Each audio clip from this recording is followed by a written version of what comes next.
sobre el secretariat permanent de la Unió per la Mediterrània. Nosaltres entenem que és un tema crucial i importantíssim, que és una qüestió de país, que és un tema estratègic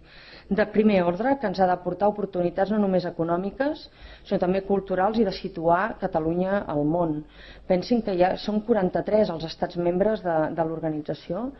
i que un cop el secretariat permanent entri en funcionament no només vindran els diplomàtics i els funcionaris i funcionàries d'aquests 43 estats a Barcelona, sinó membres de la Comissió Europea, de la Lliga Àrab, i per tant cal que el suport de totes les institucions catalanes que hi ha hagut fins al moment, recordin l'acte al Palau de Pedralbes, doncs també hi sigui i reforçat a partir d'ara. Des de tots els punts de vista hem de tenir enllaç directe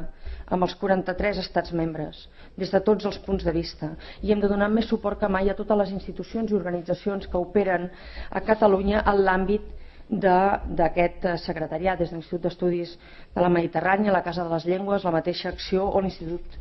Internacional per la Pau. Per tant, l'aposta d'Esquerra Republicana